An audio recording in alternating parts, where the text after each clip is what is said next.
Kerala state service pensioners association ജില്ലാ സമ്മേളനം കൊല്ലത്ത് നടന്നു. സമ്മേളനത്തിന്റെ ഭാഗമായുള്ള വിളംബര ജാഥ പ്രസ് ക്ലബിന് മുന്നിൽ നിന്നും ആരംഭിച്ചു.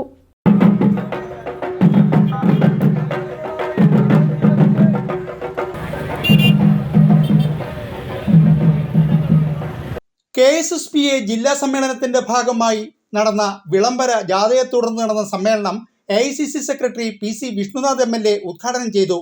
ഉച്ചഭക്ഷണം പാചകം ചെയ്യുന്ന പാചക തൊഴിലാളികളുണ്ട്, പാവങ്ങൾ 6 മാസമായി ശമ്പളം കൊടുത്തിട്ട് അല്ലേ?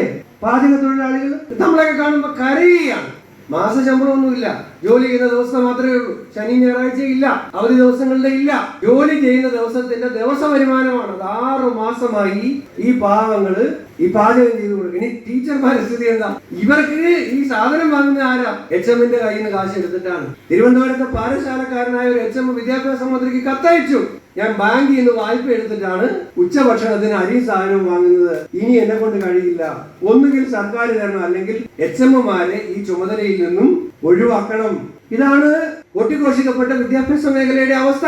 KSSPA ജില്ലാ പ്രസിഡന്റ് റഷീദ് അധ്യക്ഷനായിരുന്നു. General convener Varyath Mohankumar, R Rajasekharan Pillai, L Sivaprasad, D Asokan, S Vijayakumari തുടങ്ങിയവർ സംസാരിച്ചു. ന്യൂസ് ബ്യൂറോ, കൊല്ലം.